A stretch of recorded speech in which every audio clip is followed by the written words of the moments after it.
నమస్తే కళ్యాణ్ గారు. కళ్యాణ్ గారు, ముందు ఎపిసోడ్లో మనము స్వప్న అని ఒక అమ్మాయి గురించి మీతో మాట్లాడుతూ మధ్యలో మనకి వేరే కాలరు మనకి డైరెక్ట్గా స్టూడియోకి రావడంతో ఆ అమ్మాయిని మనం కొంచెం ఆపాము. స్వప్న కిరణ్ అండి, వైఫ్ అండ్ హస్బెండ్. పెళ్ళైన 5 సంవత్సరాల తర్వాత తనకు తెలియని చాలా సంఘటనలు తన చుట్టూ జరిగిపోతూ ఉన్నాయి. కానీ ఈ అమ్మాయికి పాపం ఏం తెలియట్లా. ఏదో ఒక పెద్ద విషయం తెలిసి ఏం చేయాలో అర్థం కాక చివరికి మన దాకా వచ్చింది. డాక్టర్ గారి సలహా నాకు కావాలి అని చెప్పింది. ఒకసారి కాల్ చేస్తాను మరి. తప్పకుండా మేడం.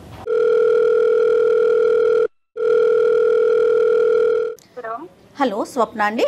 ఎవరండి మీరు? నేను జయానండి, అందమైన జీవితం ప్రోగ్రామ్ నుంచి కాల్ చేస్తున్నాను. మీ సమస్య గురించి నాకు మెయిల్ చేశారు కదా. నాతో పాటు డాక్టర్ కళ్యాణ్ చక్రవర్తి గారు ఉన్నారు. మీ సమస్య ఏంటో వివరంగా చెప్పండి ఒక్కసారి డాక్టర్ గారికి. నమస్తే అమ్మా స్వప్న. నమస్తే సార్. చెప్పమ్మా స్వప్న, ఏంటి సమస్య? నేను మా హస్బెండ్ ఒక ఐటీ కంపెనీలో పరిచయం అయ్యాం సార్. పరిచయం అయిన తర్వాత ఫ్రెండ్షిప్ తర్వాత ఇంకా ఇట్లా లవ్ లో పడి ఇంకా మా పేరెంట్స్ కి తెలియకోకుండా మేమిద్దరం పెళ్లి చేసుకున్నాం సార్. ఇంట్లో కూడా చెప్పాము. అటు మా హస్బెండ్ సైడ్ వాళ్ళ పేరెంట్స్ కి చెప్తే వాళ్ళు ఒప్పుకోలేదు సార్. మా పేరెంట్స్ అసలు యాక్సెప్ట్ చేయలేదు. మేమిద్దరం పెళ్లి చేసుకున్నాం. 5 years అవుతుంది సార్. మాకు 5 years అయినా మ్యారేజ్ లో నన్ను కొంచెం తిట్టడం కానీ అట్లా అరవడం కానీ ఏం ఉండేది కదండి. ఇరువైపులా పెద్దలు అంగీకరించారమ్మా? ఇప్పుడు ఆశీర్వదించారా లేదంటే మాటలున్నాయా లేవా? లేదండి, నా సైడ్ నుంచి అయితే నాకు ఇట్లా కొంచెం ప్రాబ్లం ఉంది సార్. మేమిద్దరం 5 years అయింది కదా. 5 years అయిన తర్వాత ప్రెగ్నెన్సీ కొంచెం ఇష్యూ అయ్యింది. నేను ఆ విషయం ఇంకా చాలా బాధతో మా మమ్మీకి ఫోన్ చేసి చెప్పానండి. అప్పటి వరకు మాట్లాడలేదండి. మాట్లాడకపోతే దీని గురించి నేను చాలా బాధతో ఇట్లా జరిగిందమ్మా, ఇట్లా జరుగుతుంది, ప్రెగ్నెన్సీ ప్రాబ్లం అవుతుంది, ఇట్లా మన పేరెంట్స్ లో మన అక్కకు గాని ఎవరికైనా అమ్మమ్మకి కానీ ఇట్లా అయ్యిందా అని అడిగితే, అవునమ్మా ఇట్లా జరిగింది, మీ అక్కకు కూడా ప్రెగ్నెన్సీ అవ్వలేదు కదా, ఇట్లా 5 years తర్వాత ఒకసారి ప్రెగ్నెన్సీ వచ్చింది, మళ్ళీ 6 years కి వచ్చింది, కానీ అది ఉండలేదు, అందుకే కదా ఇప్పుడు మీ అక్కకు కూడా పిల్లలు లేరు అని చెప్పింది. ఇంకా ఓకే, మా పేరెంట్స్ నుంచే ఇది అంటే వారసత్వంగా ఉంది అని నాకు అప్పుడు ఆలోచన వచ్చింది. డాక్టర్ ని కన్సల్ట్ అయితే సార్ చెక్ చేద్దామని చెక్ చేశారు. ప్రెగ్నెన్సీ అంతా చెక్ చేసిన తర్వాత టాబ్లెట్స్ వాడండి, టాబ్లెట్స్ వాడిన తర్వాత మేము 100% ష్యూరిటీ ఇవ్వలేము, 50-50 ఛాన్సెస్ అమ్మా. అంటే బేబీ గ్రోత్ సరిగ్గా ఉండకపోవడం, మెంటల్ స్టెబిలిటీ కొంచెం తగ్గడం అని చెప్పారండి డాక్టర్. ఇప్పుడు ఫెర్టినైన్ లాంటి ఐవీఎఫ్ సెంటర్లు పెద్ద పెద్ద సంస్థలు చాలా ఉన్నాయి కదా తల్లి. ఇట్లా అయిన తర్వాత నేను వెళ్ళి మా హస్బెండ్ కి ఇట్లా అని మొత్తం చెప్పాను. చెప్పిన తర్వాత ఓకే అమ్మా ఏం కాదు, అంటే ప్రెగ్నెన్సీ ప్రాబ్లం ఉంటే ఏం చేయలేం కదా మనం, నేను నిన్ను ప్రేమించింది కానీ ఇట్లన్నిటిని కాదు కదా అని కిరణ్ ఇట్లా నన్ను కొంచెం ఓదార్చాడండి. ఈ బాధలో ఎవరు లేకపోతే కొంచెం ఓదార్చే వాళ్ళు కూడా ఉంటారు, అమ్మా నాన్నకి చెప్పి అత్తయ్య మామని తీసుకుని రండి అని చెప్పానండి. కిరణ్ కూడా ఒప్పుకోలేదండి. ఒప్పుకోకపోతే నేను ఎట్లా 1 year లో ఆయన ఒప్పించి వాళ్ళ పేరెంట్స్ ని, మా అత్తయ్యని మా మామయ్యని కూడా ఒప్పించి ఇంటికి తీసుకొచ్చుకున్నామండి.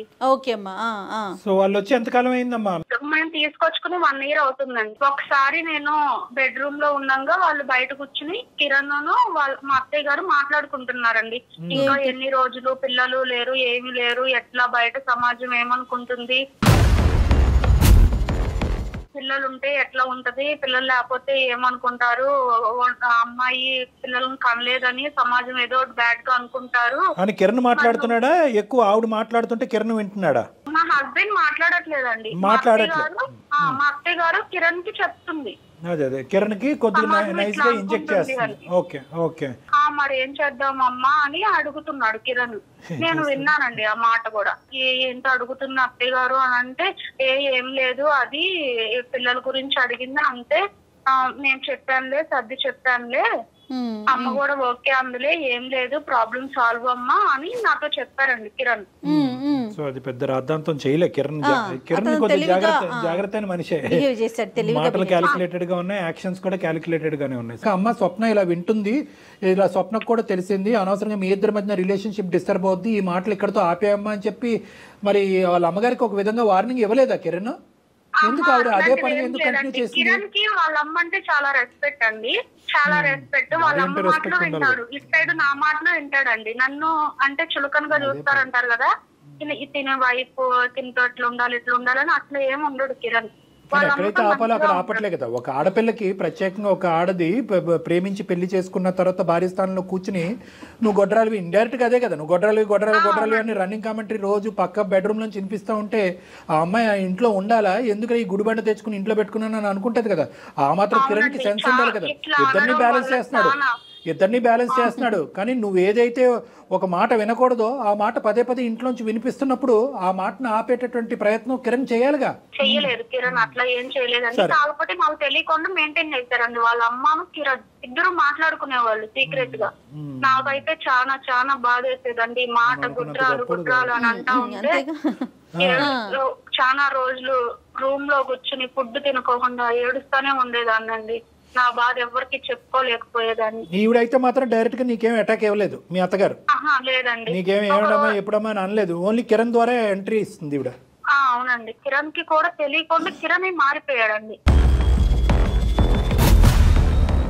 ఏదోలే మీరు అలాగే అనుకుంటారులేండి, తెలియకుండా ఎలా మారిపోతారు మన కర్మ. కిరణ్ వాళ్ళ అమ్మ ఇట్లా వేరే దగ్గర ఒక సంబంధం ఉంది, నువ్వు వేరే పెళ్లి చేసుకో, పిల్లలు ఉంటారు, మనకు వారసత్వం కూడా పెరుగుతుంది, గుడ్రాల అమ్మాయిని ఇంట్లో పెట్టుకుని ఏం చేస్తావు, ఈ అమ్మాయిని నిడిపించుకుంది దానివి.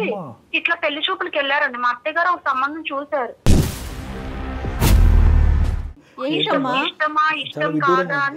నీకు తెలిసి వెళ్ళారు, నీకు తెలియకుండా ఎన్నింటికి వెళ్ళారు? పెళ్లి చూపులకి వెళ్ళి వచ్చేసారు. నిజంగా పెళ్లి చూపులకి వెళ్ళాడా? నిజంగా పెళ్లి చూపులకి వెళ్ళాడండి, 100% వెళ్ళాడు. నీకెవరు చెప్పారమ్మా ఈ విషయం? తను ఇట్లా పెళ్లి చూపులకి వెళ్ళాడన్న విషయం నువ్వు అట్లా అనుకుంటున్నావా, లేకపోతే నీకు చెప్పిన వాళ్ళు? లేదండి, పెళ్లి చూపులకి వీళ్ళు పెళ్లి చూపులకి వెళ్ళారు కదా, మా అత్తయ్యను మా హస్బెండ్. అక్కడ వెళ్ళినప్పుడు మీ హస్బెండ్ ఏంటి ఇట్లా పెళ్లి చూపుల్లో కూర్చుని ఇట్లా మాట్లాడుకుంటున్నారు, కట్న కానుకలు అన్ని మాట్లాడుకుంటున్నారు, ఇట్లా మీ హస్బెండ్ కే పెళ్లి, నీకు తెలియట్లేదు పిచ్చిదానా, నువ్వు అడగవే అని మా రిలేటివ్స్ వాళ్ళు వచ్చి చెప్పారండి నాకు. వాళ్ళు ఉన్నారా పెళ్లి చూపుల్లో? ఉన్నారు. అంటే ఒకరు చెప్పారా, ఒకరిద్దరు చెప్పారమ్మా నీకు? ఇద్దరు చెప్పారండి. నేను ఫస్ట్ లో ఒకరు చెప్తేనేమో నేను నమ్మలేదు. మా హస్బెండ్ నాతో అట్లా ఉండి ఇంకా ఇంకొకరిని పెళ్లి చేసుకోవడానికి రెడీ అవ్వడు, నాకు తెలుసు ఆయన గురించి, ఆయన ప్రేమ నాకు తెలుసు అనుకున్నాను. కానీ మా అత్తయ్య గారిని చూడగానే ఇంకా వెళ్ళి వచ్చిన తర్వాత కిరణ్ కూడా అడిగాను, ఏంటి పెళ్లి చూపులకి వెళ్ళారా అంటే వెళ్ళాను అని అన్నాడు. తడబడ్డాడు కొంచెం. నేను పెళ్లి చూపులకి వెళ్ళానే, కానీ నాకు కాదు మా ఫ్రెండ్స్ కి ఇట్లా చూడడానికి వెళ్దాం రా అంటే వెళ్ళాను నేను అని చాలా కూల్ గా సైలెంట్ గా ఆ చాప్టర్ ని అట్లా క్లోజ్ చేసేసాడండి తను. ఇంకా కిరణ్ ఇట్లా చేయడం మంచిది కాదు అది ఇది అంటే కిరణ్ ఇంకా మాట దాటేసేసాడు. అంటే కాదమ్మా, నిజంగా కిరణ్ అబద్ధం ఆడాలి, తప్పించుకోవాలి అనుకుంటే కనుక ఏ పెళ్లి చూపులు ఎక్కడ ఎవరిని చూసి ఎవరిని పొరపాటు పడుతున్నారో అనేది కూడా అనలేదు. మా ఫ్రెండ్ సంబంధించిన పెళ్లి చూపులకి వెళ్ళానని అంటున్నాడు. నువ్వు అనే దాన్ని బట్టి ఏంటంటే ఒకరు కాదు సార్, ఒకరిద్దరు చెప్పారు. దాంతో పాటు తడబాటు తర్వాత ఏంటంటే బ్యాక్గ్రౌండ్ లో మీ అత్తగారుని కిరణ్ మాట్లాడుకునే మాటలు బట్టి ఇవన్నీ జతపరుచుకుంటే నాకైతే ఖచ్చితంగా ఇతనికే పెళ్లి చూపులు అనే అనుమానం నాకైతే ఉందండి అని నువ్వు అంటున్నావు. అవునండి, కన్ఫర్మ్ గా ఉందండి. ఆయనకే పెళ్లి చూపులు, రెండో పెళ్లి చేయాలని. నువ్వు మాకెందుకు చేసావమ్మా? నీకేం కావాలి? మాకు ఈమెయిల్ పంపించడానికి నీ బాధ మాకు. సార్ మీరు చాలా ప్రాబ్లమ్స్ సాల్వ్ చేశారు. నా ప్రాబ్లం కూడా కొంచెం టేక్ చేసుకుని సాల్వ్ చేస్తారని నేను మీ దాకా వచ్చాను సార్. ఏ విధంగా సాల్వ్ అంటే ఏంటి? ఏం చేయాలి? కిరణ్ కి పెళ్లి జరగకుండా చూడాలా? ఈ ప్రాబ్లం ని సాల్వ్ చేయాలి సార్. కిరణ్ ని కాపాడాలా, లేదంటే కిరణ్ ఇన్ఫ్లుయెన్స్ చేసే అత్తగారిని మళ్ళీ సాగరంపాలా, లేదా కిరణ్ అసలు నిజంగా ఇది చేస్తున్నాడా లేదా అనేటటువంటిది నిజంగా ఒప్పుకోవాలా? ఏంటి నీ వాట్ యు వాంట్? మా అత్తయ్య గారు వద్దు సార్. నాకు ఫస్ట్ ఏంటంటే అత్తయ్య గారు నేను ఎలా తీసుకొచ్చుకున్నానంటే సార్, నాకు మా అమ్మ నాన్న లాగా ఉంటారని నేను ఆ హోప్ తో తీసుకొచ్చుకున్నాను. తీసుకొచ్చుకుంటే మా అత్తయ్య నాకు ఇట్లా ప్రాబ్లమ్స్ పెడతా ఉంటే నేను ఎట్లా తట్టుకోగలుగుతాను సార్? అది ఓకే, అది పాయింట్ నెంబర్ 1. ఇంకా అమ్మా, నా హస్బెండ్ నాకు కావాలి సార్. ఎందుకంటే నా కిరణ్ ముందు వెనక ఎట్లున్నాడు 5 years లో మాది ఎట్లుందో అట్లానే నాకు కావాలి సార్. అట్లాంటి కిరణే కావాలి. మళ్ళీ పెళ్లి చేసుకునే కిరణ్ నీకు వద్దు. ఇట్లా రెండో పెళ్లి చేసుకోవడం, నన్ను అవాయిడ్ చేయడం ఇవన్నీ నాకు వద్దు సార్. నాకు దీని నుంచి నాకు మీరు న్యాయం చేస్తారని మీ దాకా వచ్చాను సార్. ఇక్కడ ఉన్న ప్రాబ్లం ఏంటో తెలుసా? అమ్మ నాన్న అనుకుని అత్తమామల్ని ఇంట్లో తెచ్చి పెట్టుకోవటం వరకే నీ పాత్ర. వెనక్కి ఎగ్జిట్ డోర్ ఉండదు దీనికి. ఎగ్జిట్ డోర్ అనేటటువంటి దాని యొక్క తాళం చెవి కిరణ్ చేతిలో ఉంటుంది. సో కాబట్టి ఏంటంటే అది కొద్ది కష్టసాధ్యం. ఇప్పుడు ఏంటంటే పెళ్లి చేసుకుంటే బాబు ఇది అది అని రకరకాలు చెప్పొచ్చు మనం, కానీ వచ్చినటువంటి తల్లిదండ్రులని ఇద్దరు తల్లి కొడుకులు ఇద్దరు బాగా అలవాటు పడ్డారు, చిట్టపట్ట మాట్లాడుకుంటున్నారు. ఇవన్నీ ఒక స్థాయికి వచ్చిన తర్వాత ఈరోజు ఏ కారణం చూపెట్టి ఆవిడని వెనక పంపిస్తాం? ఆవిడలో మార్పు రావాలి, అతను ఒప్పుకోవాలి కదా. అదే. సో అది చూద్దాంలేమ్మా. కిరణ్ అసలు ఏమంటాడు, ఈ మొత్తం అసలు ఈ పెళ్లి చూపులు అనే సంఘటన అసలు అంగీకరిస్తాడా, ఇంకో పెళ్లి అనేది అంగీకరిస్తాడా లేదో ఫస్ట్ అది చూడాలి మనం. నీ వరకు నీకు నమ్మకం ఉంది, కానీ కిరణ్ ఏం చెప్తాడో మనం చూద్దాం. ఇప్పుడు నిన్ను సహజంగా మనం ఏమంటాం అంటే నువ్వు ఫోన్ కలుపు అని అంటాం. నువ్వు ఫోన్ కలిపితే కనుక పాత పాటే మనకు వినిపిస్తుంది. నేనే పెళ్లి చూపలేదు, మా ఫ్రెండ్ పెళ్లి, మా ఎదురింటి అంకుల్ పెళ్లి, ఏదేదో అంటాడు. సో మనం ఏం చేద్దాం అంటే కనుక మేమే ఫోన్ కలుపుతాము, నువ్వు కట్ చేస్తే మేము ఫోన్ కలుపుతాము. మొన్న పెళ్లి చూపులు తీసుకొచ్చినటువంటి మ్యాట్రిమోనీ లాగా మేము మాట్లాడతాం. ఏమ్మా, ఇప్పుడు ఈ కాన్వర్సేషన్ అంతా కూడా నువ్వు రికార్డ్ బటన్ ఆన్ చేసుకో, నీ ఫోన్లో నువ్వు రికార్డ్ చేసుకో, అది నువ్వు నీ దగ్గర పెట్టుకో. హలో కిరణ్ గారు, నేనండి. మొన్న పెళ్లి చూపులు అయినాయి కదా. నమస్తే సార్, చెప్పండి సార్. నమస్తే నమస్తే. ఇప్పుడు అంతా సాఫీగా అయ్యింది, చాలా హ్యాపీ. మీకు కూడా అమ్మాయి బాగా నచ్చినట్టుంది. నచ్చింది సార్, అమ్మాయి నచ్చింది. ఆ అమ్మాయికి కూడా మీరు బాగా నచ్చారంట. ఎందుకంటే ఆ అమ్మాయికి దగ్గర ఒక 12 సంబంధాల వరకు చూశారు. మీరేమన్నా చూసారా ఇంతకు ముందు సంబంధాలు? మీకు లేదు సార్, నాకు ఇదే ఫస్ట్ టైం అండి. ఇదే ఫస్ట్ టైమా? మీకు ఫస్ట్ టైమే లవ్ ఎట్ ఫస్ట్ సైట్. అమ్మాయి బాగుందా? బాగుంది సార్. వాళ్ళ తల్లిదండ్రులు పేరెంట్స్ అందరు నచ్చారా మీకు? అంతా బాగుంది సార్, కాకపోతే కొంచెం కట్నమే కొంచెం తక్కువ అన్నారు సార్, దానివల్లే కొంచెం ఆలోచించాల్సి వస్తుంది. ఎంత ఆశిస్తున్నారు మీరు? నాకు ఒక 30 lakhs వరకు అయితే పర్వాలేదు సార్. మీ పేరెంట్స్ ఏమంటారు, మీ అమ్మగారు వాళ్ళు? మా అమ్మగారు అయినా సార్ అదే సార్, కట్నం గురించే సార్. ఆగే లేదంటే మీకు మొన్నే ఫోన్ చేశారు మా వాళ్ళు. మరి ఇప్పుడు ఏంటి నెక్స్ట్ ఏంటి, ఎటువైపు వెళ్దాం అంటే ఇంకా ముహూర్తాలు పెట్టుకుందామా, లేదంటే కట్నం అనే అంశం తేలేంత వరకు మీరు ఇలాగే ఉంటారా? లేదు సార్, అది ఏదో తేల్చండి, లేదంటే నేను వేరే సంబంధం ఏదైనా చూసుకుంటారా? సరే, మా ద్వారా వెళ్తారా, మా మ్యాట్రిమోనీ ద్వారా, లేదంటే వేరే వాళ్ళ ద్వారా వెళ్తారా? మీరు చూసినా పర్వాలేదు సార్, బయట ఏదైనా మంచిది వస్తే బయట చూసుకుంటాం. మాకేంటంటే ఒక 2 ఇన్పుట్స్ వచ్చినాయి. ఏంటంటే మీకు ఆల్రెడీ పెళ్ళి అయ్యింది, ఒకసారి చెక్ చేసుకోండి, అన్ని క్లారిఫై చేసుకున్నారా లేదా, ఆడపిల్లకి సంబంధించిన జీవితం, ఇలాంటి మోసాలు చాలా జరుగుతున్నాయి అన్నారు. ఎవరు చెప్పారు సార్ నాకు పెళ్ళి అయిందని? ఎవరో ఒకడు ఉంటారులేండి, ఒకరిద్దరు అలా మాట్లాడారు. మేమేం పెద్ద నమ్మలేదులేండి. మీకు అతని పెళ్ళి అవటం ఏంటి, సో పెళ్ళి అవ్వలేదు. లవ్ మ్యారేజ్ అయ్యిందా మీకు? మ్యారేజ్ అవ్వలేదు సార్ నాకు. ఏమో మాకుండే అనుమానం ఏంటంటే మీకు లవ్ మ్యారేజ్ అయ్యింది, కొంతకాలం మీరు ప్రేమించుకున్నారు, గాఢంగా ప్రేమించుకున్న తర్వాత పెద్దలు అంగీకరించకపోయేటప్పటికీ మీరిద్దరు వెళ్ళిపోయి మీరు స్వప్న అనేటటువంటి మీ భార్య, మీరు లవ్ మ్యారేజ్ చేసుకున్నటువంటి మీ భార్య, మీ ఇద్దరు కలిపి పెద్దల అంగీకారం లేకపోయినా కూడా వెళ్ళి పెళ్లి చేసుకున్నారు. ఇప్పటి వరకు కూడా మీ పెద్దల అంగీకారం లేదు. కానీ ఈ మధ్యకాలంలో మీ అత్తగారు వచ్చి మీతో పాటు ఉండటం అనేది జరిగిన తర్వాత మీ లోపల మీకు పిల్లలు లేరు కాబట్టి మీకు ఒక కొత్త ఆలోచన వచ్చింది. గొడ్రాలైనటువంటి భార్యని ఇంట్లోంచి ఏదో విధంగా మెడపట్టుకుని గెంటేయటం వీలు కాదు కాబట్టి ఒక కొత్త సెటప్ తీసుకొచ్చి ఇంట్లో పెట్టాలనేటటువంటి ఒక కథ మీరు మీ అమ్మగారు కలిసి పన్నాగం పన్నారు అనేటటువంటిది మా వరకు వచ్చినటువంటి ఇన్ఫర్మేషన్ అండి. కిరణ్ గారు, నా పేరు డాక్టర్ కళ్యాణ్ చక్రవర్తి. నేను సుమన్ టీవీ అందమైన జీవితం నుంచి మాట్లాడుతున్నాను. నాతో పాటు జయ గారు ఉన్నారు. మీరు అడ్డంగా బుక్ అయ్యారు. పెళ్లి కాలేదా? ఎందుకు కిరణ్ ఇట్లా మాట్లాడుతున్నావు? అలా కాదు కిరణ్ గారు, ఒకటి ప్రస్తావన, వాడెవడో ఏటీఎం దొంగతనం చేశాడంట. ఏటీఎం ఎందుకురా దొంగతనం చేసావు అని మేము అడిగితే కనుక ఇక్కడ సీసీటీవీ కెమెరా ఎవడు పెట్టమన్నాడు సార్ అని అన్నాడంట. సీసీటీవీ పెట్టినోడు తప్ప, ఏటీఎం దొంగతనం చేసినోడు తప్ప? ఏంటి మీరు మాట్లాడేది? ఏం మాట్లాడుతున్నారు మీరు? ఏమనుకుంటున్నారు కిరణ్ గారు? ఇప్పుడు వరకు మీ ఆవిడ ఏమో వచ్చి దేవుడు అది ఇది అని పూజించింది. లేనిపోయిన ఆలోచనలు మా అమ్మ మా ఆయన నెత్తిలో పెడుతుందండి, అప్పటి వరకు లేనటువంటి ఆలోచన ఇప్పుడు కొత్తగా వచ్చిందండి అని అంటున్నది. కానీ ఇదంతా కూడా మీకు చాలా ఇష్టపూర్వకంగా ముందుకెళ్తూ దానికి ప్లస్ మీరు కట్నం కూడా తీసుకోవాలి, ఇక్కడ కట్నం సరిపోవట్లేదు కాబట్టి వేరే పెళ్లి చూపులకు వెళ్ళాలి అనేటటువంటి ఆలోచన వరకు ఉన్నదంటే కనుక మీ అమ్మగారి పాత్ర ఎంత, మీ పాత్ర ఎంత కిరణ్ గారు ఇందులో? ఇంకా గారు అని చెప్పి చాలా మర్యాదగా సంబోధిస్తున్నాను మీలాంటి వాళ్ళని. కిరణ్, ఏంటి కిరణ్ నీకు పెళ్లి కాలేదు అని నువ్వు అంత మంచిగా చెప్తున్నావు. నేను ఎవరిని నీ లైఫ్ లో, స్వప్న అనే దాన్ని నేను ఎవరిని అసలు నీ లైఫ్ లో? స్వప్న, నువ్వు అలాంటి నేనేం చెప్తాను స్వప్న? ఇంకేం చెప్పాలి? అసలు మీ ప్రాబ్లం ఏంటి కిరణ్? మీ ప్రాబ్లం ఏంటి? ఇంత పెద్ద మీరేం నాటకం ఆడలేదు అన్నది మాకు అనిపిస్తుంది. 5 సంవత్సరాల పాటు మీ జీవితం చాలా సాఫీగా ఉంది. తల్లిదండ్రులుగా చూసుకోవాలని చెప్పి అత్తమామల్ని ఇంట్లో పెట్టుకున్న తర్వాత మీరు ఎందుకు ఇలా మారిపోయారు? కేవలం పిల్లలు లేరు అనేటటువంటి ఉద్దేశంతో మీకు ఈ చండాలపు ఆలోచన వచ్చిందా, లేదంటే ముందు నుంచే మీరు నడిపిస్తున్నటువంటిది అంతా కూడా ఈ అమ్మాయి మీద ప్రేమ ఆప్యాయతలు చూపెట్టేదంతా కూడా నాటకమా? నాకు తన మీద ప్రేమ లేకపోవడం కదా సార్, తను నేను ప్రేమించే పెళ్లి చేసుకున్నాం. ఇప్పటికి మేము పెళ్లి చేసుకుని 5 సంవత్సరాలు అయింది. బిఫోర్ 2 years వరకు మా లైఫ్ చాలా హ్యాపీగా ఉంది. మీరు కావాలంటే తను ఎంక్వైరీ చేయండి, తను అడగండి.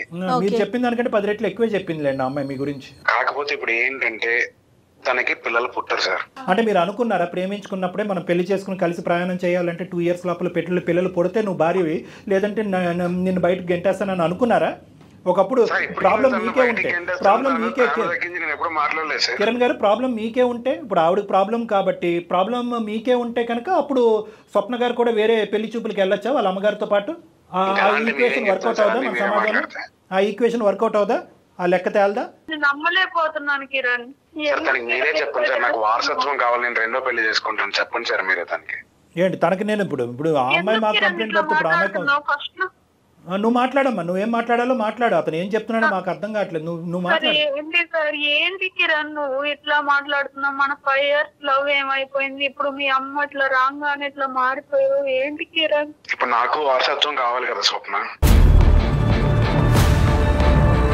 కిరణ్ మనకి కావాలంటే పిల్లల్ని తీసుకొచ్చుకుని పెంచు, అంత పిల్లలు పెంచుకున్నాం కిరణ్. ఎందుకు కిరణ్? పెంచుకుంటే నా పిల్లడు అవడు కదా స్వప్న, పెంచుకుంటే నా పిల్లడు అవుతాడా?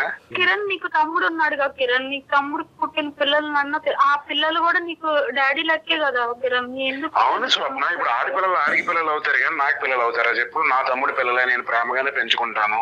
వాళ్ళకి ఒక వయసు వచ్చిన తర్వాత వాళ్ళ తండ్రి ఆడే గుర్తొస్తాడు తప్ప నేను గుర్తురాను కదా. కిరణ్ పెళ్లి చేసుకుంటావు, పిల్లల గురించి పెళ్లి చేసుకుంటావు, నువ్వుని నీ సో కాల్డ్ సెకండ్ వైఫ్ మీరిద్దరు కలిపి అక్కడ బెడ్రూమ్ లో సరసాలు ఆడుతూ ఉంటారు. ఈ అమ్మాయి ఏం చేయాలి? వంటగదిలో గిన్నెలు కడగాల? ఈ అమ్మాయి పరిస్థితి ఏంటి? తను ఉంటుంది సార్, తన ఎక్కడికి వెళ్ళిపోతే తను ఉంటుంది. అమ్మాయి కూడా నువ్వు దరిద్రం మెడకు చుట్టుకుంటే ఇలాగే ఉంటది. నువ్వు పెళ్లి చేసుకున్న 2వ అమ్మాయికి కూడా పిల్లలు కనకపోతే అప్పుడు ఏం చేద్దాము? ఇంకొకటి వస్తుంది, 3 bedroom హౌస్. అప్పుడు కాదు ఏంటి అసలు నీ ఈక్వేషన్? స్వప్న నువ్వు దీన్ని పెద్ద సీన్ చేయకు. సీనే ఇది, పెద్ద సీన్ కాదేంటి, చాలా పెద్ద సీన్ ఇది. అసలు నువ్వు నిజంగా ఇప్పటి వరకు నిజాయితీగా ప్రేమిస్తున్నావా, ఇదంతా కపట నాటకమా అనేటటువంటిది మాకు అర్థమవుతుంది. ఒకే విషయం మాకు తేలాలి, ఇది నీకు వచ్చినటువంటి ఆలోచన లేదంటే సెకండ్ ఎంట్రీ ఇచ్చినటువంటి మీ తల్లి గారు మీ బ్రెయిన్ లో పెట్టిందా? ఎవరు పెట్టినా కూడా ఆవిడ కూడా మా తల్లి గారు నాకు బ్రెయిన్ లో పెట్టింది ఏం లేదు. తను మీకు మా అమ్మ గురించి చాలా చెప్పే ఉంటది. మీరు ఇప్పుడు చెప్పారు కాబట్టి నేను ఇప్పుడు చెప్తున్నాను. వాళ్ళ అమ్మగారే చెప్పారు అన్ని వాళ్ళ అమ్మే చేసిందని చెప్పు ఉంటది.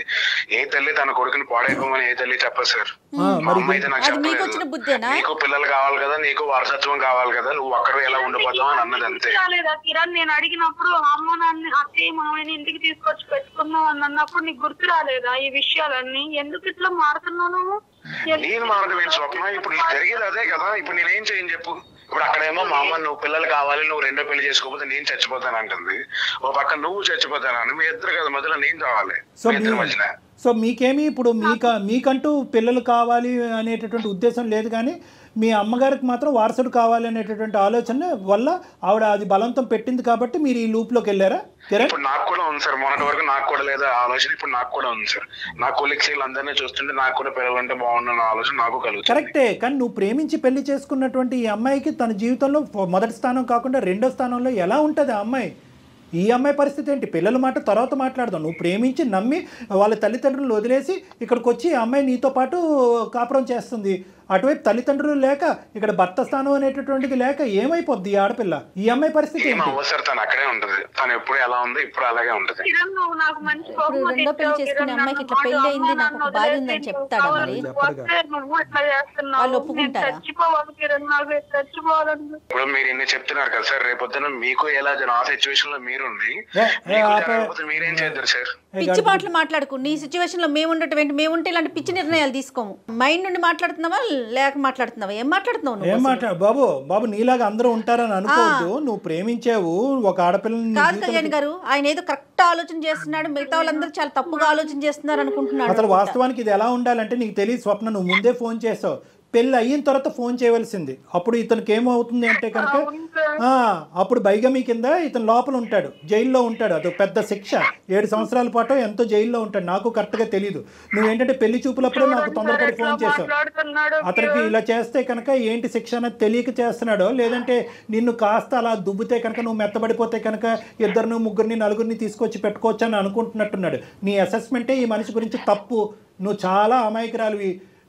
మీరు ఎప్పుడు ఆడపిల్ల వైపే మాట్లాడుతున్నారు సార్. ఫస్ట్ నుంచి మీరు మాట్లాడాలి కదా. నేను అక్కర్లేదయ్యా, ఆడపిల్ల వైపు నేను ఎప్పుడూ మాట్లాడలేదయ్యా. నువ్వు ఎప్పుడు కూడా మేమి చెప్తా. నువ్వు అనుకున్నది మాత్రం సొల్యూషన్ కాదు అనేది అయితే ఫస్ట్ బలంగా చెప్తా. తర్వాత ఎటువంటి సొల్యూషన్ ఉంది అనేటటువంటి వారసుడు కావాలనేటటువంటి దానికి కూడా సొల్యూషన్ చెప్తా. కానీ ఫస్ట్ నీకు నీ మనసులో స్వప్న అనేటటువంటి వ్యక్తికి ఒక చాలా ప్రధానమైనటువంటి స్థానం ఉంది. నా ప్రేమ ఏమి ఒక స్థానాన్ని వేరే వాళ్ళకి ఇచ్చేస్తాను అంటున్నాడు సార్. చూడండి సార్. అమ్మమ్మ ఒక్క నిమిషం.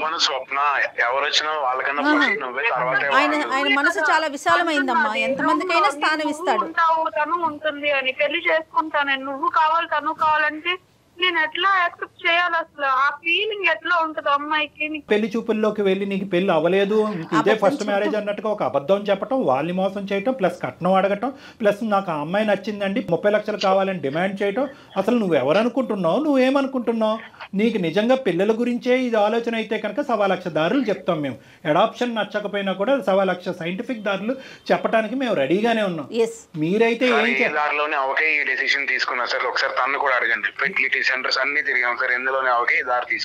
ఎవరిని కలవాలి, ఎక్కడికి వెళ్ళాలి కావాలంటే సలహా మేమిస్తాం. ఎవరితో మాట్లాడాలో నేను అపాయింట్మెంట్ మాట్లాడి తీసుకొని మరీ మిమ్మల్ని పంపిస్తాం. సార్ నాకు ఒక డౌట్ సార్. నాకుంది అన్నాడు కదా ప్రాబ్లం, అదే ప్రాబ్లం తనుకుంది. సిచ్యువేషన్ లో ఏం చేసేవాడు? ఆ ప్రశ్న 100 రకాలుగా అడిగినా దగ్గర సమాధానం ఉండదు. నువ్వు పెళ్లి చేసుకోబోయే దొంగ పెళ్లి చేసుకోబోయే ఇంకో అమ్మాయి ఉంది కదా, ఆ అమ్మాయికి పిల్లలు పుట్టపోతే తర్వాత ఇంకో అమ్మాయిని చేసుకుంటావా అనేటటువంటి దాని దగ్గర సమాధానం ఉండదు. నీది ఇంతకాలం పట్టి ప్రేమించినటువంటి ఈ భార్యకి ఇదే స్థానం ఉంటుంది. చేసుకుంటాడు సార్, ఇంకో పెళ్లి చేసేసుకుంటాడు సార్. తనకి వారసత్వం చేసుకున్నాను కదా, చేసుకున్నాను, ఇంకెందుకు వదిలే, నేను చేసుకుంటాను. ఇప్పుడు మీ ఇష్టమే, మీ ఇష్టమే, ఇష్టం వచ్చినట్టు చేసేసుకుంటే ఏం మాట్లాడుతున్నారు? కిరణ్, మీరు ఒక వేదికలో మాట్లాడుతున్నారు, గుర్తుంచుకోండి. మీ కాల్ రికార్డ్ అవుతోంది ఇక్కడ. మీరు ఆసమాషిగా మీ ఇద్దరు మాట్లాడుకోవట్లేదు. తప్పే మాట్లాడుతున్నావు. తప్పు మాట్లాడట్లేదు కాదు, నువ్వు మాట్లాడేదే తప్పు. కిరణ్, నీకు ఇక్కడ పరిణామాలు అర్థం కావట్లే. నీ వైఫ్ కూడా ఇలా మోసపూరితంగా నువ్వు ప్రేమించి పెళ్లి చేసుకుని ఈ విధంగా మోసం చేస్తున్నావు అని చెప్పి ఈ అమ్మాయి కూడా నీ మీద చీటింగ్ కేసు వేయడానికి అవకాశం ఉంది. ఇవన్నీ దాటుకుని వెళ్ళి ఆ అమ్మాయిని పెళ్లి చేసుకున్నావు అనుకో, ఇంకా దానికి అద్భుతమైనటువంటి శిక్ష నీకు పడుతుంది. నేను లాయర్ని కాదు, ఒక డాక్టర్ని, కానీ నాకు ఉండే ఆలోచన అనుభవంతో అద్భుతమైనటువంటి శిక్ష పడుతుంది. ఒక 5 స్టార్ చెరసాలలో నువ్వు ఉంటావు. అదైతే మాత్రం గ్యారంటీ. ఇదంతా ఊహించుకుని ఇంత ఘాటుగా వ్యవహరిస్తున్నావా, లేదంటే తెలివి తక్కువగా వ్యవహరిస్తున్నావా, లేదంటే ఎవరన్నా నీ మీద బలమైనటువంటి ఇన్ఫ్లుయెన్స్ చూపెట్టడం వల్ల ఇలా ప్రవర్తిస్తున్నావా, నాకైతే అర్థం కావట్లేదు. మరి అమ్మాయి మీద ప్రేమ ఏమైంది కిరణ్ నీకు? మాకు అర్థం కాని విషయం, నాకు దాని నుంచి అదే అర్థం కావట్లేదు. నీ ప్రేమిస్తే ఇట్లా ప్రేమించడమేనా? ప్రేమిస్తూనే ఉంటాం, పిల్లల గురించి చెప్పండి ఎలా ఉంటుంది? పక్కన మా అమ్మ పొద్దున్న లేచిన దగ్గర నుంచి పిల్లలు పక్కింటోడు పిల్లలు ఎడుతారు, నీ పిల్లలు ఎప్పుడు ఎడుతారు. టార్చర్ నేను తట్టుకోలేకపోతున్నాను మేడం. అసలు ఇట్లాంటి టార్చర్ నేను ఫేస్ చేయడానికే నాకు చాలా ఇదిగా ఉంటుంది మేడం. అందుకే నేను 2వ పెళ్లి చేసుకుందాం అన్న డెసిషన్ వచ్చాను. కానీ కరెక్ట్ అయినా నువ్వు టార్చర్ పడుతున్నావని ఆ అమ్మాయిని టార్చర్ పెట్టొచ్చా? ఆలోచించావా? నీ బాధ మాకు అర్థమైంది. నీ బాధ అనేటటువంటి తాత్కాలికమైనటువంటి బాధ అంటే మీ అమ్మనైనా మందలించచ్చు, మీ అమ్మనైనా కౌన్సిల్ చేయొచ్చు, మీ అమ్మగారిని ఏ స్థానంలో ఉంటే కనుక మీ ఇద్దరు హ్యాపీగా సుఖంగా ఉన్నారో అక్కడ పంపించేయచ్చు మీ అమ్మగారిని. ఇవన్నీ చెప్పడం వల్ల తీసుకొచ్చాను సార్ నేను. తన చెప్పడం వల్ల తీసుకొచ్చాను, లేదంటే అప్పటి వరకు మాకు ఎంతో. అవునవును, అది కూడా చెప్పింది. ఈవిడ ఏదో అనుకుంది, పిల్లలు లేరు కదా, పెద్దవాళ్ళే పిల్లలు అవుతారని చెప్పి తీసుకొచ్చుకుంది. ఈవిడ చేతులతో ఈవిడ చేతులు కాదు. అతి మంచితో ఆలోచించింది కాదు మా కిరణ్. ఒక పంచే అమ్మని ఒకసారి తీసుకురా, డాక్టర్ గారితో మాట్లాడిద్దాము. ఆవిడ మనసులో కొంచెం మార్పు తీసుకొచ్చి. సరే, నీ అమ్మగారు మరి ఏం చేద్దాం చెప్పు. ఇప్పుడు నీకైతే కనుక పెళ్లి చేసుకోవాలి కాదు నాన్న. ఒకటి నిజంగా పిల్లలు కావాలి అంటే కనుక ఇందాక మేము రిపోర్ట్స్ అన్ని చూసాము. నాకు ఉండేటటువంటి ఆలోచన, నేర్పరితనం, అవగాహనతో మీరు చేసినటువంటి ప్రయత్నం ప్రామిస్గా చెప్తున్నాను 20%. ఇంకా 80% ద్వారాలు ఓపెన్ అయ్యి ఉంది. ఖచ్చితంగా మీ ఇద్దరికి ఒక చక్కటి బిడ్డ పుట్టడం అనేటటువంటిది గ్యారంటీ అన్నట్టుగానే నాకు అనిపిస్తుంది. ఆ దారులు ఏంటి అనేటటువంటిది నేను చెప్తాను. నెంబర్ ఆఫ్ డాక్టర్స్ తో నేను ఇంటర్వ్యూస్ చేస్తాను కిరణ్. మీరు నా ఇంటర్వ్యూస్ చూస్తూనే ఉంటారు కదా. చూశాను. ఎస్ మీకు ఖచ్చితంగా మార్గం ఉంటుంది. మనకి సైన్స్ ఎంత అభివృద్ధి చెందింది, కాస్త కాంప్రమైజ్ అయితే చాలు, ఖచ్చితంగా మీకు మంచి సొల్యూషన్ దొరుకుతుంది. ఆ విషయం మాట్లాడదాం. ముందు మీ విషయం మాట్లాడండి. అది ఒకటి. రెండో అంశం ఏంటంటే కనుక నువ్వు ఇంత పెద్ద స్టెప్ తీసుకున్నావు అంటే 5 years ఆఫ్ లవ్, అంత 5 years ఆఫ్ మ్యారేజ్, దానికి ముందు ఇంకో 3 years ఆఫ్ లవ్, ఇవన్నీ కలుపుకుని ఒక 8 years ఆఫ్ ప్రయాణంలో ఒక పరాయి స్త్రీని మీ ఇంట్లోకి తీసుకొచ్చి పెళ్లి చేసుకుని అఫీషియల్గా, ఒక నిమిషం ఉండమ్మా, అఫీషియల్గా తీసుకొచ్చేటటువంటి ప్రయత్నం నువ్వు చేసే అంత లెవెల్కి వెళ్ళావు అంటే కనుక నీ బ్రెయిన్ ఎంత విషపూరితమైంది, ఎంత బ్రెయిన్ వాష్ జరిగింది అనేది మాకు అర్థమవుతుంది. నువ్వు చెప్పినటువంటి మాటలు మేము నమ్ముతున్నాం. ఎందుకంటే ఏ కొడుకు కూడా తల్లి గురించి మూర్ఖురాలు, ఆవిడ ఎంత చెప్పినా వినదు, మీ కౌన్సిలింగ్కి రాదు, ఆవిడ మాట ఆవిడే నెగ్గుతుంది అనే మాట మీరు అంటున్నారు. కాబట్టి ఖచ్చితంగా మీ అమ్మగారు మిమ్మల్ని ఇద్దరిని విడగొట్టేటటువంటి ప్రయత్నంలో ఉన్నారు అనేది మాకు అనిపిస్తుంది. ఈ రోజు ఏంటంటే ఈ అమ్మాయి అమాయకురాలుగా, అయ్యో అత్త ఎక్కడో ఉండటం ఏంటి, మన ఇంట్లో ఉంటే కనుక నాకు సుఖం మీకు సుఖం అనేటటువంటిది ఆలోచన ఈ అమ్మాయి తప్పు అయ్యింది. ఈ అమ్మాయి నాలుగు ఈ అమ్మాయి ఖర్చుకున్నట్టు అయ్యింది. కాబట్టి ఇక్కడ నేను అనుకునేది ఏంటంటే 2 ఆప్షన్స్. ఒకటి, పిల్లలు పుట్టేదానికి ఎటువంటి ద్వారాలు ఉన్నాయన్నది మేము చెప్తాం. రెండోది ఏంటంటే మీ అమ్మగారిని నా వరకు తీసుకురావడానికి ట్రై చేయండి. లేదండి ఆవిడ రాదు, లొంగదు, వినదు, చేయదు అంటే కనుక దయచేసి ఇది కఠినమైనటువంటి నిర్ణయమైనా కూడా ఇటువంటి తప్పుడు ఆలోచన మీ బ్రెయిన్లో పెట్టినందుకు ఆవిడ ఎక్కడి నుంచి అయితే వచ్చిందో అక్కడికి మీ అమ్మగారు వెళ్ళిపోయి రోజులు దూరంగా ఉంచండి, ఉండటమే మంచిది. ఎందుకంటే ఇటువంటి విషబీజం అనేది మీ జీవితంలో నాటితే కనుక ఈ రోజు కాకపోతే ఒక 3 years తర్వాత ఆవిడ నాటచ్చు. సరే సార్, ఇప్పుడు మా మమ్మీని ఒక 1 year 2 years పాటు కొంచెం దూరంగా పంపించడానికి ట్రై చేస్తాను సార్. ఓకే, కఠినంగా వివరించి ఖచ్చితమైన కండిషన్ కొంచెం మాకు ఏమన్నా పిల్లలు పుట్టడం అనేది జరిగితే తర్వాత తను హ్యాపీగా ఉంటుంది, మా అమ్మ టార్చర్ పెట్టడం మానేసి. అంతే. మా అత్తయ్య గారు వింటారు సార్, మా ఆయన చెప్పి తీసుకొచ్చింది నువ్వు నాకు. సరేలేండి, తనేదో మంచి తెలియదు కదా కిరణ్ నాకు. అది ఎందుకు కిరణ్ ఇట్లా మాట్లాడతావు? సరే అయిపోయింది కదా, అది వదిలేద్దాం. అప్పుడు నీ అదృష్టం చాలా బాగుంది కాబట్టి ఇది పెళ్లి వరకు వెళ్ళక ముందే అటువైపు ఇంకో ఆడపిల్ల, ఇటువైపు నువ్వు, 2 కుటుంబాలు మోసపోక ముందే మీ నక్షత్రాలు బాగున్నాయి కాబట్టి ఈరోజు మా వరకు ఫోన్ చేసి ఇది గడప దగ్గరే ఆపాం. గడప దాటి ఉంటే కనుక మనం ఏం చేసి ఉండేవాళ్ళం కాదేమో, అది ఇంకో స్థాయికి వెళ్ళిపోయేది. కాబట్టి నీ భర్త నీ చెంతనే ఉన్నాడు, నీ భర్త నీతో పాటు కలిసి ప్రయాణం చేయాలనుకుంటున్నారు, మీ ఇద్దరికి పిల్లలు కావాలనే కోరిక ఏ విధంగా అది సఫలమవుతుంది అనేది జయ మేడం మీకు ఖచ్చితంగా సూచనపరంగా చెప్తారు. ఆ విధంగా మీరు ముందుకెళ్ళండి. మోస్ట్ ఇంపార్టెంట్ ఏంటంటే ఇక్కడ మీ అత్తగారు కిరణ్ వాళ్ళ తల్లి గారు, ఆవిడ ఆలోచన శైలి మొండికేస్తే కనుక, వినకపోతే కనుక దయచేసి ఆవిడకి స్ట్రిక్ట్ కండిషన్స్ పెట్టి 1 or 2 years మీ ఇద్దరి మధ్యన ఏదో ఒక మంచి జరిగేంత వరకు, ఒక బిడ్డ పుట్టేంత వరకు ఆవిడని దూరం పెట్టాం. మీరైతే ఒకసారి అవకాశం ఉంటే ఒకసారి రండి స్టూడియోకి. ఓకే అండి, ఇద్దరు వైఫ్ అండ్ హస్బెండ్ ఇద్దరు రండి అమ్మా. ఎక్కడికి వెళ్ళాలి, అసలు ఇప్పటి వరకు మీరు చేసిన ప్రాసెస్ ఏంటి, నేను ఒక డాక్టర్తో మీకు అపాయింట్మెంట్ అరేంజ్ చేస్తాను, గైనిక్తో, దాన్ని బట్టి మాట్లాడదాం. Okay madam, thank you madam. All the best. Okay Kiran and okay Swapna, all the best, God bless you both of you. Bye అమ్మా. అంటే మనం అంత నాటకీయంగా వెళ్ళకపోతే కిరణ్ ఒప్పుకునేవాడు కాదు. మనం ఏంటంటే మనం వెళ్ళినటువంటి మార్గం ఒక రాంగ్ రూట్ అయినా కూడా తప్పట్లేదు కదా, జీవితాన్ని నిలబెట్టడం గురించి వెళ్ళినటువంటి రూట్. కానీ నేను అదే చెప్తున్నా పదే మనం సైన్స్ చాలా అభివృద్ధి చెందిందండి. ఇంకా మూర్ఖంగా ఆలోచించి ఎక్కడికో వెళ్ళిపోయి ఆవిడైనా పెద్ద ఆవిడైనా ఆలోచించాలి కదా, రోజులు ఎలా ఉన్నాయి.